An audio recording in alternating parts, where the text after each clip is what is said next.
তিন বাংলাদেশি সহ দালাল গ্রেফতার। অবৈধভাবে ভারতে প্রবেশের আগে গ্রেফতার করে হাঁসখালি থানার পুলিশ। ধৃতদের পুলিশ রিমান্ড চেয়ে আদালতে পেশ করা হয়েছে। আরো জানবো, আমাদের সঙ্গে টেলিফোন লাইনে রয়েছেন আমাদের প্রতিনিধি রূপম রায়। রূপম, কি খবর রয়েছে?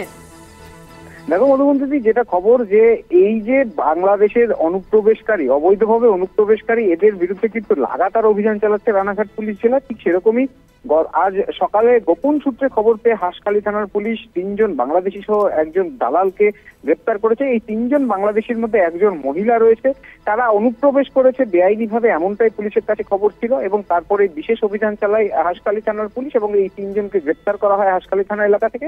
এবং এই একজন যে দালাল, তাকেও কিন্তু গ্রেপ্তার করা হয়েছে। এবং সব থেকে বড় কথা, এই তিনজনকে অর্থাৎ তিনজন বাংলাদেশিকে তাদেরকে জিজ্ঞাসাবাদ করা হয়েছে, তার সঙ্গে এই দালালকেও জিজ্ঞাসাবাদ করা হয়েছে। তার কারণ এই আরো কোনো বাংলাদেশি লুকিয়ে রয়েছে কিনা হাঁসখালি থানা চত্বরে, বা আরো কত দালাল চক্র এদের সাথে জড়িত রয়েছে। তার কারণ এর আগে একাধিক দালাল এবং বাংলাদেশকে কিন্তু গ্রেপ্তার করেছে রানাঘাট পুলিশ জেলা। ঠিক সেরকমই আবারও নতুন করে এই অনুপ্রবেশ করার কারণেই এই গ্রেপ্তার, সেটাই পুলিশ সূত্রে খবর। এবং তারা কি কারণে ভারতে এসেছিল সেটাও এখনো স্পষ্ট জানা যায়নি। তবে পুলিশের প্রাথমিক অনুমান, তারা অবৈধভাবে বাংলাদেশ থেকে ভারতে এসে ভারতীয় বাসিন্দা হওয়ার চেষ্টা করছিল। ঠিক সেই কারণেই দালাল সহ তাদেরকে গ্রেপ্তার করা হয়েছে, তাদেরকে পুলিশ রিমান্ড নেওয়া হচ্ছে এবং পুলিশ রিমান্ড চেয়ে আজকে কিন্তু রানাঘাট আদালতে তোলা হবে।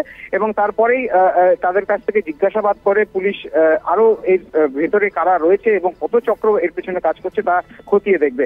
মধুবন্তী, ধন্যবাদ। কথা বললাম প্রতিনিধি রূপম রায়ের সঙ্গে।